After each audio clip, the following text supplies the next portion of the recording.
৩৫ লক্ষ অসংগঠিত শ্রমিক সুবিধা পেয়েছে বিএসওয়াই প্রকল্প থেকে, কেশপুরে বললেন ঋতব্রত।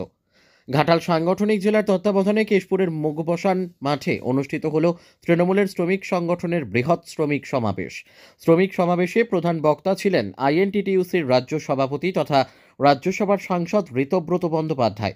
এছাড়াও উপস্থিত ছিলেন কেশপুরের বিধায়িকা তথা পঞ্চায়েত প্রতিমন্ত্রী শিউলি সাহা, চন্দ্রকোনার বিধায়ক রূপক ধারা, দাসপুরের বিধায়ক মমতা ভূঁইয়া, ঘাটাল সাংগঠনিক জেলা সভাপতি আশিস হুদাইত, আইএনটিটিইউসির সভাপতি সনাতন বেরা, আইএনটিটিইউসির ব্লক সভাপতি তাজ মোহাম্মদ সহ নেতৃত্বরা। কেশপুরের শ্রমিক সমাবেশ থেকে কেন্দ্রীয় সরকারকে হুঁশিয়ারি দেন ঋতব্রত বন্দ্যোপাধ্যায়। তিনি বলেন, 2026-এর বিধানসভা নির্বাচনে তৃণমূল কংগ্রেস রাজ্যে 250-এর বেশি আসন নিয়ে সরকার গঠন করার পর মানুষের চাপে কেন্দ্রীয় বকেয়া দিতে বাধ্য হবে। সেই সঙ্গে তিনি উল্লেখ করেন, এই বাংলার বুকে প্রথম স্লোগান দিয়ে রাস্তায় মিছিল করেছিলেন শ্রী চৈতন্য মহাপ্রভু। পাশাপাশি মেদিনীপুর জেলা স্বাধীনতা আন্দোলনের এক গুরুত্বপূর্ণ ভূমিকা পালন করেছিল। মঞ্চ থেকে ঘাটাল সাংগঠনিক জেলার শ্রমিক সংগঠনের নেতৃত্বদেরকে আগামী দিনে লক্ষাধিক অসংগঠিত শ্রমিককে আইএনটিটিইউসির ছাতার তলায় আনার কথা বলেন ঋতব্রত বন্দ্যোপাধ্যায়। আরও বলেন, বাম আমলের তৈরি হওয়া সামাজিক সুরক্ষা যোজনায় শ্রমিকরা যে সুযোগ সুবিধা পেত, বর্তমানে তৃণমূল কংগ্রেস পরিচালিত মমতা বন্দ্যোপাধ্যায় সরকারের আমলে তার থেকে অনেক ভালো সুযোগ সুবিধা পাচ্ছে। বর্তমানে বাংলায় 1,73,00,000 অসংগঠিত শ্রমিক বিএসওয়াই প্রকল্পের আওতায় এসেছে। ইতিমধ্যে 35 লক্ষ অসংগঠিত শ্রমিক প্রকল্পের সুযোগ সুবিধা পাচ্ছে, যা প্রায় 2,500 কোটি টাকারও বেশি। ব্যুরো রিপোর্ট, সত্যের সন্ধানে কেশপুর। দেশের পার্লামেন্টে যেহেতু বিজেপির সংখ্যা ছিল, তাই পার্লামেন্টকে সম্পূর্ণভাবে অগ্রাহ্য করে আমাদের দেশের 52 সাল থেকে একের পর এক শ্রমজীবী মানুষের স্বার্থবাহী যে শ্রম আইন, সেই শ্রম আইনগুলোকে 29টা শ্রম আইনকে বাতিল করে দিয়ে বিজেপির সরকার 4টে শ্রম কোড তৈরি করেছিল, আইন করেছিল। সেই শ্রম কোডের মূল কথা ছিল, আমি সেই পুরো ব্যাখ্যায় যাব না, কিন্তু শ্রম কোডের মূল কথা হচ্ছে আন্তর্জাতিকভাবে স্বীকৃত 8 ঘন্টা কাজের অধিকার। মানুষ 8 ঘন্টা কাজ করবেন, 8 ঘন্টার অতিরিক্ত কাজ করলে তাকে ওভারটাইম দিতে হবে। এই শ্রম কোড বলল যে মালিক যদি মনে করে, শিল্প যদি মনে করে, ম্যানেজমেন্ট যদি মনে করে, ইন্ডাস্ট্রি যদি মনে করে, প্রয়োজনে 12 ঘন্টা পর্যন্ত কাজ করতে হবে। 12 ঘন্টা অবধি ওভারটাইম পাওয়া যাবে না। 12 ঘন্টার অতিরিক্ত কাজ করলে ওভারটাইমের প্রশ্ন আসবে। অনুরোধ করছি, প্রথম বিরোধিতা যিনি করলেন নাম তার মমতা বন্দ্যোপাধ্যায়, বললেন আমরা শ্রমকোড মানব না। শ্রমকোড মেনে নেওয়ার কোনো প্রশ্নই নেই। এই শ্রমকোডে 8 ঘন্টা কাজের অধিকার 12 ঘন্টা করার থেকেও আরো ভয়ঙ্কর কথা শোনা গেল। বললো 300-র বেশি শ্রমিক কর্মচারী নেই, মানে 301 হলে আলাদা কথা, 300, 299, 300 অব্দি শ্রমিক কর্মচারী আছে। এরকম সংস্থায় মালিকেরা রাজ্যের শ্রম দপ্তরের পারমিশনের দরকার নেই। যেদিন মনে হবে, যখন মনে হবে তালা ঝুলিয়ে দিতে পারবেন। 300-র বেশি শ্রমিক কর্মচারী নেই এরকম সংস্থা গোটা দেশে 92-93% খুব বড় শিল্প ছাড়া সবই 300-র নিচে। এই যে দুটো ভয়ঙ্কর আইন, আমি আর বাকি কিছুর মধ্যে যাচ্ছি না। মমতা বন্দ্যোপাধ্যায় বললেন যে আমরা মানব না। তিরুপতিতে কেন্দ্রীয় শ্রম সম্মেলন হলো শ্রমমন্ত্রীদের ডেকে। মমতা বন্দ্যোপাধ্যায়ের নির্দেশে আমাদের রাজ্যের শ্রমমন্ত্রী শ্রী মলয় ঘটক জানিয়ে দেওয়ার ব্যবস্থা করলেন যে কোথায় কি হবে আমরা জানি না, কোন জায়গায় কে কি করবে তা নিয়ে আমাদের আগ্রহ নেই, কিন্তু যতক্ষণ তৃণমূলের সরকার বাংলার মাটিতে থাকবে এই শ্রম কোড বাংলার মাটিতে মমতা বন্দ্যোপাধ্যায় চালু করতে দেবেন না। আমরা শ্রম কোড মানব না, মানব না, মানব না। যেই মুহূর্তে মমতা বন্দ্যোপাধ্যায় বললেন, আরো কণ্ঠ শোনা গেল। তামিলনাড়ুর স্ট্যালিন তিনি বললেন আমরা শ্রম কোড মানব না। আরো কিছু রাজ্য বলল শ্রম কোড মানব না। এখন শ্রম বিষয়টা যেহেতু কেন্দ্র তালিকারও নয়, রাজ্য তালিকারও নয়, যুগ্ম তালিকা, এটা একা কেন্দ্রেরও বিষয় নয়, একা রাজ্যেরও বিষয় নয়, যুগ্ম তালিকা। তাই সমস্ত রাজ্য যদি রুল ফ্রেম না করে, আইন না করে, গোটা দেশে চালু করা যাচ্ছে না। এবারে 400 বার বলছিল, 240-এ ঠেকে গেছে। কিন্তু তা সত্ত্বেও শ্রম কোড হচ্ছে চালু করবার জন্য পুঁজিপতিরা চাপ দিচ্ছে, 8 ঘন্টা কাজ বাড়িয়ে 12 ঘন্টা করতে হবে। মমতা বন্দ্যোপাধ্যায় আমায় সুযোগ দিয়েছেন এমপি হওয়ার পরে শ্রম দপ্তরের যে স্ট্যান্ডিং কমিটি আছে, standing committee on labour textiles, তার সদস্য হওয়ার। গত 3রা জানুয়ারি মিটিং হলো। সেই মিটিং এ আমরা বলেছি, বিভিন্ন ট্রেড ইউনিয়নকে ডেকে শোনা হচ্ছে, আমরা আমাদের আপত্তির কথা জানিয়ে দিয়েছি। এর মধ্যে মিটিং হলো 17 তারিখ বোম্বেতে বিভিন্ন ট্রেড ইউনিয়নকে ডেকে, 18 তারিখ কেরালায়, 20 তারিখ ব্যাঙ্গালোরে আমরা আইএনটিটিউসি এর পক্ষ থেকে জানিয়েছি এবং এই স্ট্যান্ডিং কমিটির সদস্য হিসেবে বিরোধিতা করেছি যে আমরা এটা করব না। এখন শ্রমমন্ত্রীদের মিটিং ডেকেছি। গতকাল মাননীয় শ্রমমন্ত্রীর সাথে কথা হচ্ছিল, আগেও হচ্ছিল। মমতা বন্দ্যোপাধ্যায়ের মাননীয় মুখ্যমন্ত্রী যখন উত্তরবঙ্গে আলিপুরদুয়ারে প্রশাসনিক মিটিং করছেন, সেদিনই দুপুরবেলা এই চিঠি শ্রমমন্ত্রীর কাছে এসেছিল। আমরা ফিরতে ফিরতে শ্রমমন্ত্রী বলছিলেন যে ভালো করে নোট বানিয়ে কড়াভাবে জানিয়ে দিতে হবে, বাংলার মাটিতে বিজেপির এই কালা কানুনের কোনো জায়গা নেই, আমরা মানব না।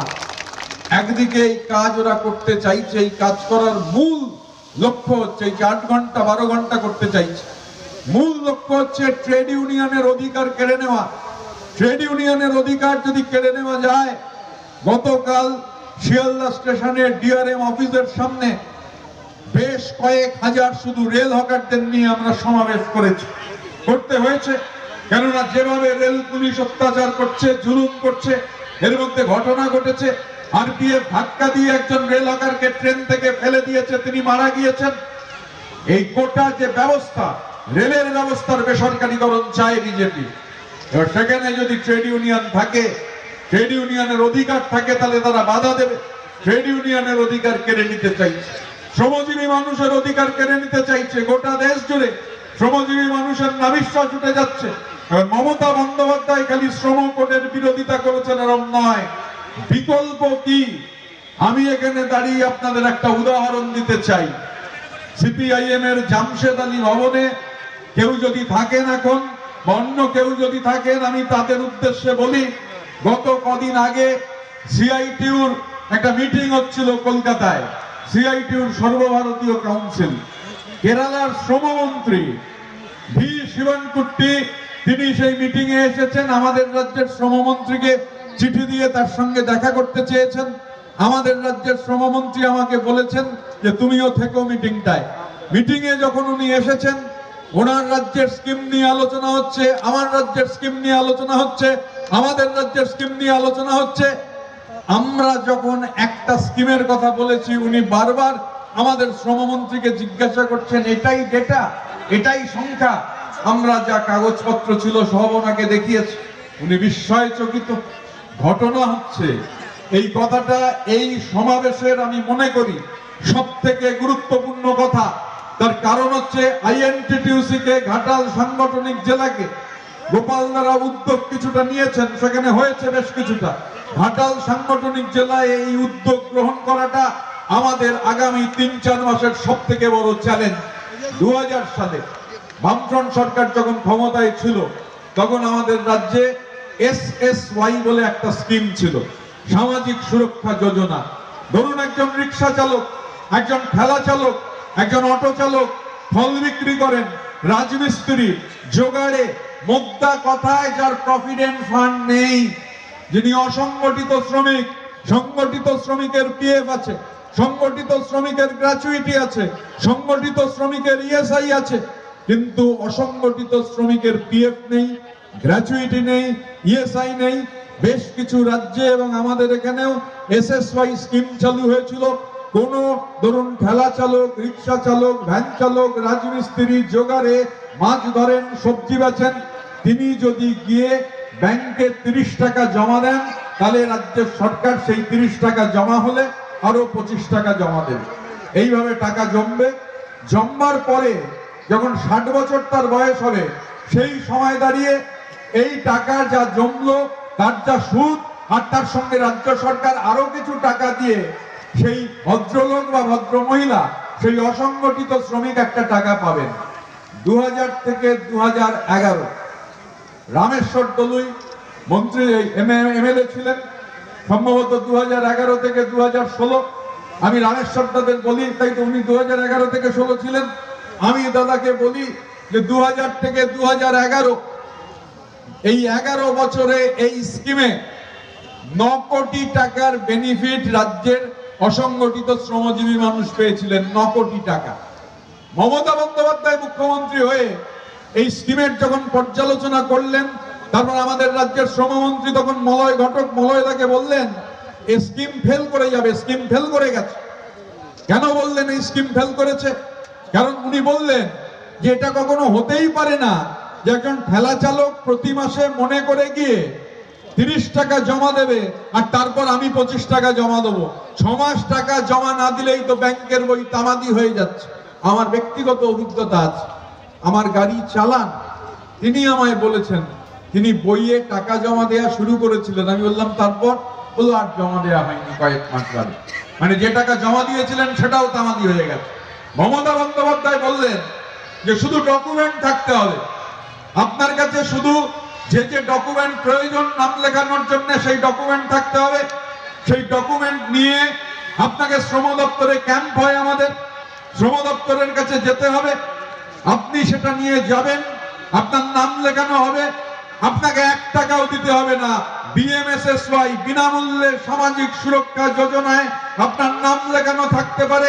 আপনার যেই নাম লেখানো থাকবে, আপনার যেদিন 60 বছর বয়স হবে, আপনি ঠেলা চালক হতে পারেন, রিক্সা চালক হতে পারেন, মুড়ি ভাজতে পারেন, মা বোনেরা বিড়ি বাঁধতে পারেন যাদের পিএফ নেই, এই সমস্ত কেউ যাদের নাম লেখানো থাকবে 60 বছর যেদিন বয়স হবে, আপনার পিএফ নেই কিন্তু মমতা বন্দ্যোপাধ্যায় আছেন, আপনার অ্যাকাউন্টে 2,72,000 টাকা পৌঁছে দেওয়ার কাজ পিএফ বাবদ মমতা বন্দ্যোপাধ্যায় করবেন। এটা বিকল্প। আমাকে একজন জিজ্ঞাসা করছিলেন, আমার সিপিআইএম এর পুরনো সহকর্মী, এই যে বলছো চারিদিকে, আমি বলছি রেকর্ড হয়েছে। আমরা কেরালার শ্রমমন্ত্রীকেও বলেছি রেকর্ড হয়েছে। এই সময়কালে 1,73,00,000 অসংগঠিত শ্রমিক। আমি গতকাল, যেহেতু আমার শিয়ালদা স্টেশনে মিটিং ছিল, বড় সমাবেশ, তার আগের দিন আমি সরকারি দপ্তর থেকে হিসেবটা নিয়েছিলাম। পরশুদিন বিকেল 5টার হিসেব আমাদের রাজ্যের শ্রম দপ্তরের কাছে নথিভুক্ত 1,73,00,000 এরকম অসংগঠিত শ্রমিক আছেন যারা এই স্কিমে নাম লিখিয়েছেন, নাম লেখানো হয়েছে। এখন প্রশ্ন উঠতে পারে, নাম তো লিখিয়েছেন, টাকা পেলেন কত? আমরা বলছি টাকা পেয়েছেন তার পরিমাণ হচ্ছে 35 লক্ষ প্লাস। 35 লক্ষ অসংগঠিত শ্রমিক ইতিমধ্যে টাকা পেয়েছেন। কত টাকা দেওয়া হয়েছে? মমতা বন্দ্যোপাধ্যায় কত টাকা দিয়েছেন? 2000 থেকে 2011 যে স্কিমে 9 কোটি টাকার বেনিফিট ডিসবার্সড হয়েছিল, স্কিমটা পাল্টে দিয়ে যে স্কিমে 1,73,00,000 মানুষ নাম লিখিয়েছেন, 35 লক্ষ মানুষ টাকা পেয়েছেন, টাকার পরিমাণ হচ্ছে 2,560 কোটি টাকার বেশি। এই পরিমাণ টাকা দেওয়া হয়েছে আমাদের রাজ্যে। অসংগঠিত শ্রমিকের আনুমানিক হিসেব হচ্ছে 2 কোটি। সরকারের উদ্দেশ্য হচ্ছে, এবং এই ক্ষেত্রে আইএনটিটিউসির ভূমিকা গুরুত্বপূর্ণ, ক্যাম্প করতে হবে। ব্লকে ক্যাম্প মানে আপনি সরকারি ক্যাম্প করবেন না, সরকারি যে ক্যাম্প হবে তার কিছু দূরে ক্যাম্প করুন।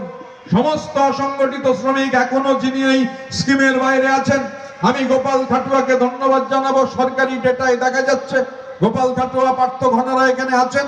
মেদিনীপুর সাংগঠনিক জেলায় অ্যাডভান্সমেন্ট হয়েছে অসংগঠিত স্কিমে নাম লেখাবার ক্ষেত্রে।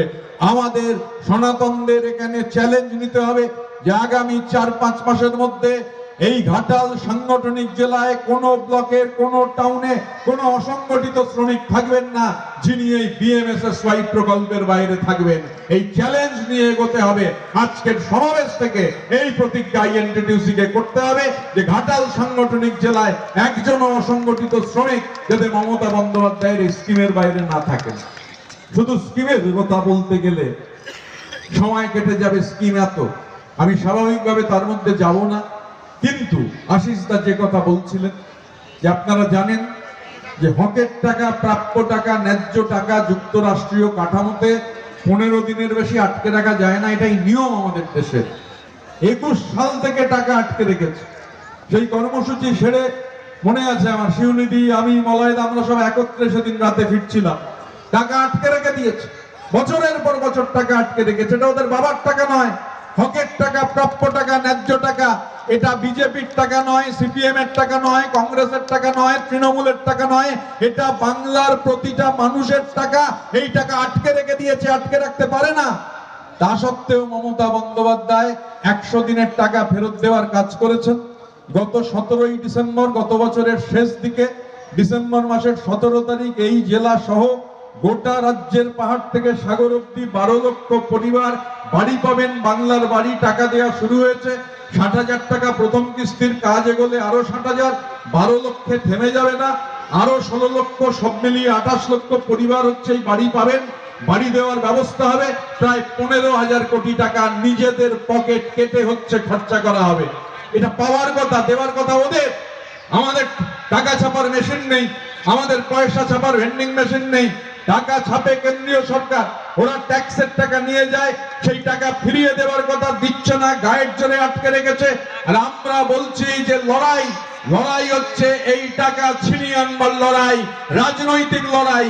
আমরা তো কেড়ে নিয়ে আসবো না, রাজনৈতিক লড়াই লড়বো।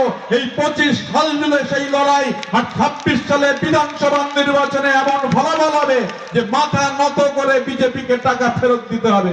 কারণ মানুষ বলছে এই টাকা আটকে রাখার কোন অধিকার তোমার নেই। এই যে একের পর এক প্রকল্প, মানুষের স্বার্থবাহী প্রকল্প, শ্রমজীবী মানুষের স্বার্থবাহী প্রকল্প, এবং সব থেকে ভয়ঙ্কর ব্যাপার হচ্ছে সবকিছু বিক্রি করে দিতে চাইছে। এই যে গতকাল আমি রেলের সমাবেশের কথা বলছিলাম, আমরা তারপর ডেপুটেশন দিতে গেছি আমাদের বিধায়ক সোমনাথ শ্যাম, আমাদের কলকাতার গুরুত্বপূর্ণ এমএমআইসি স্বপন সমাদ্দার, আমরা ডেপুটেশন দিতে গেছি। আমরা বলছি যে রেলের ডিআরএম অফিস, তার পেছনে ড্রাগের পেডলিং হচ্ছে, ধরবে কে? ওটা তো আমাদের রাজ্যের পুলিশের জায়গা নয়। আমরা বলছি যে স্টেশনে ছিনতাই হচ্ছে। প্রতিটা ট্রেন, জেলা জেলা থেকে লোকাল ট্রেনে যারা যাতায়াত করেন তারা বলছেন হাওড়া পর্যন্ত ট্রেন মিনিমাম আধা ঘন্টা থেকে 45 মিনিট লেট হচ্ছে, মানুষের চরম ভোগান্তি হচ্ছে। এগুলো করছে, কোন রকম সুরাহা হচ্ছে না। আর খালি বলছে যে হকার উচ্ছেদ, আমাদের ওপর থেকে বলেছে হকার উচ্ছেদ করতে হবে।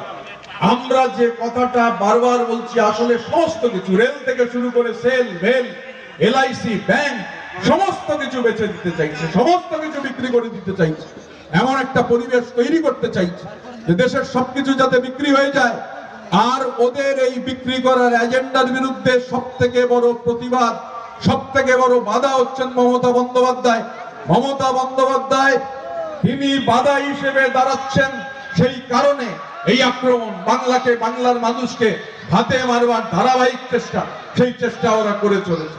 এই পরিস্থিতিতে দাঁড়িয়ে আজকের এই শ্রমিক সমাবেশ অত্যন্ত গুরুত্বপূর্ণ। এই শ্রমিক সমাবেশ আমরা বিভিন্ন জায়গায় একের পর এক জেলায় শুরু করেছি। এই বিশেষ করে অসংগঠিত শ্রমিক, সংগঠিত শ্রমিক কমে যাচ্ছেন। এই জেলাতে শিউলিদি বলছিলেন সংগঠিত শিল্প প্রায় নেই, সবই অসংগঠিত শ্রমিক প্রায়। দেশের কেন্দ্রীয় সরকারের নীতির ফলে 100 জন শ্রমিকের 93 জন হচ্ছেন অসংগঠিত শ্রমিক, 7 জন হচ্ছেন সংগঠিত শ্রমিক। যে কারণে অসংগঠিত শ্রমিকদের নিয়ে একের পর এক ইউনিয়ন গত 3 বছরে আমরা তৈরি করেছি। এই জেলাতেও সেই ইউনিয়নগুলো ফাংশনিং করবার ক্ষেত্রে জেলা নেতৃত্বকে গুরুত্বপূর্ণ ভূমিকা নিতে হবে। বিধায়কদের সঙ্গে আলোচনা করতে হবে, মন্ত্রীদের সঙ্গে আলোচনা করতে হবে, করে এই ইউনিয়নগুলো, এই সময়কালে আমরা সারা বাংলা তৃণমূল নির্মাণ কর্মী ইউনিয়ন তৈরি করেছি। 42 লক্ষ নির্মাণ কর্মী রয়েছেন গোটা রাজ্যে। এত বড় সেক্টর ছেড়ে রাখা যায় না। সারা বাংলা তৃণমূল তাঁত শ্রমিক ইউনিয়ন তৈরি হয়েছে, সারা বাংলা তৃণমূল বিড়ি শ্রমিক ইউনিয়ন তৈরি হয়েছে, রেলওয়ে হকার, জেনারেল হকার, এই সমস্ত ইউনিটগুলো যেখানে যে জেলায় যেটা প্রাসঙ্গিক সেই কাজ করতে হবে। নতুন করে যেটা শুরু হয়েছে এটা আরো বাড়বে। ধর্মের ভিত্তিতে মানুষের মধ্যে ভেদাভেদ গড়ে তোলো, ধর্মের ভিত্তিতে। ধর্মকে যদি ব্যবহার করা যায়, ধর্মকে ব্যবহার করে যদি মানুষের মধ্যে ভেদাভেদ তৈরি করা যায়, কোনোদিন আজ অব্দি শুনিনি এই কথা। হিন্দু ভোটার, মুসলমান ভোটার, খ্রিস্টান ভোটার, এই কথা ভারতবর্ষ কোনোদিন কখনো শুনেনি। দেশের সংবিধান যখন তৈরি হয়েছিল 47 সালের 15ই আগস্ট, দেশ যখন স্বাধীন হলো, তারপর 2.5 বছর ধরে যখন গণপরিষদে আলোচনা হলো, নানান বিতর্ক হয়েছে, কিন্তু কেউ কখনো বলেনি হিন্দু ভোটার, মুসলমান ভোটার, খ্রিস্টান ভোটার। আসলে ভোটদানের অধিকার ধর্মের উপর নির্ভরশীল নয়, বর্ণের উপর নির্ভরশীল নয়, ভাষার উপর নির্ভরশীল নয়। অ্যাডাল্ট ফ্র্যাঞ্চাইজ ইংরেজিতে বলে। পৃথিবীর বৃহত্তম গণতন্ত্র, আমারও একটা ভোট, মোদিজিরও একটা ভোট, যারা আছেন গোটা দেশে সবারই একটা ভোট। এই ভোট আমাদের দেশের গণতন্ত্রটা নতুন করে এখন শুরু করেছে, ওয়ান নেশন ওয়ান ভোট, একসঙ্গে ভোট করতে চাইছে। এখন এই যে ধরুন আজকে এখানে কেশপুরে আমি যে ভাষায় কথা বলছি, আপনি যে ভাষায় শুনছেন, উড়িষ্যায় যদি এরকম একটা মিটিং হয়, যিনি বলবেন তিনি তো বাংলায় বলবেন না, যারা শুনবেন তারা বাংলায় শুনবেন না। আরো চলে যান আরো উত্তর দক্ষিণ দিকে, এখানে গিয়ে যদি অন্ধ্রপ্রদেশে তেলেঙ্গানায় মিটিং হয়, তামিলনাড়ুতে মিটিং হয়, কেরালায় মিটিং হয়, কর্ণাটকে মিটিং হয়, ভাষা পাল্টে যাবে। কেননা আমাদের দেশ বহু ভাষার দেশ, মানুষের আলাদা আলাদা ভাষা, আলাদা আলাদা খাবার, আলাদা আলাদা সংস্কৃতি। আমাদের মতো দেশে ওয়ান নেশন ওয়ান ভোট এটা চলতে পারে না। আসলে আরএসএস বিশ্বাস করে, পুরোটা ওরা বলেনি। ওয়ান নেশন ওয়ান ভোট হচ্ছে বলছে বিজেপির সরকার, আর আরএসএস এর বিশ্বাস হচ্ছে, আরএসএস বুকের মধ্যে বিশ্বাস করে one nation one language one party one leader, এক দেশ এক ভাষা এক পার্টি এবং এক নেতা। ফ্যাসিবাদের যে মূল কথা এটা ওরা বিশ্বাস করে, যে কারণে ধর্মকে ব্যবহার করতে চাইছে, ধর্মকে ব্যবহার করে মানুষকে ভাগ করতে চাইছে। আর এই যে বাংলার মাটি, বাংলার মাটিতে আমরা দাঁড়িয়ে রয়েছি, বাংলার মাটি অন্য সমস্ত জায়গার থেকে আলাদা। গতকাল আমি সন্ধ্যেবেলা জগদ্দলে একটা কর্মসূচিতে গিয়ে বলছিলাম, গতকাল 24 তারিখ ছিল, আমি বলছিলাম 24 তারিখ একটা বিশেষ দিন, কেননা 1857 সালের 24 তারিখ গোটা এশিয়ার প্রথম বিশ্ববিদ্যালয় মাথা তুলেছিল বাংলার রাজধানীতে, ভারতের রাজধানীতে। 24শে জানুয়ারি 1857 কলকাতা বিশ্ববিদ্যালয়ের পত্তন হয়েছিল। আর সেই পত্তন মেদিনীপুরকে কিভাবে প্রভাবিত করেছিল, মেদিনীপুরের মানুষ সেই বিশ্ববিদ্যালয়ে সেই কলেজের শিক্ষা নিয়ে ব্রিটিশ বিরোধী লড়াইয়ে কি ভূমিকা পালন করেছিলেন আমি তাতে পরে আসব। কিন্তু যে কথাটা বলতে চাই, যারা বলছেন ধর্মের নামে ভোট হবে, ধর্ম দিয়ে মানুষকে ভাগ করতে চাইছেন, ওই 1857 তারও 100 বছর আগে 1757 পলাশীর আমবাগানে স্বাধীন বাংলার শেষ নবাব সিরাজের পতন ঘটেছিল। স্বাধীন বাংলার শেষ নবাব সিরাজ পরাজিত হচ্ছেন, সিরাজের বিরুদ্ধে ষড়যন্ত্র। সিরাজ ছিলেন স্বাধীন বাংলার শেষ নবাব, সিরাজ ধর্মে মুসলমান ছিলেন, ধর্মে মুসলমান সিরাজ স্বাধীন বাংলার শেষ নবাব। তার বিরুদ্ধে যে ষড়যন্ত্র হয়েছিল, ষড়যন্ত্র যিনি করেছিলেন তিনিও ছিলেন ধর্মে মুসলমান, তিনি মির্জাফর। মনে রাখবেন, মির্জাফর একা ছিলেন না। কলকাতার নাম তখনও কলকাতা নয়, কলকাতার নাম তখন নবাব আলীবর্দী খান নামে, নিজের দাদু আলীবর্দীর নামে কলকাতার নাম সিরাজ রেখেছিলেন আলীনগর। রাতের অন্ধকারে আলীনগরে মুসলমানের ঘরে জন্মানো মির্জাফরের সঙ্গে রবার্ট ক্লাইভের সঙ্গে কারা মিটিং করতে গেছিলেন? মিটিং করতে গেছিলেন হিন্দুর ঘরে জন্মানো জগৎ শেঠ, হিন্দুর ঘরে জন্মানো উমিচাঁদ, আর হিন্দুর ঘরে জন্মানো রায় দুর্লভ। মিটিং হয়েছিল পলাশীর আমবাগানে। ওরা যখন দাঁড়িয়ে আছে, কামানে আগুন দিচ্ছে না, সৈন্যরা এগোচ্ছে না, সিরাজ যখন বুঝলেন পরাজয় নিশ্চিত, ক্লাইভের নির্দেশে নীল নকশা, সিরাজের দুজন সেনাপতি কিন্তু থেমে থাকেননি।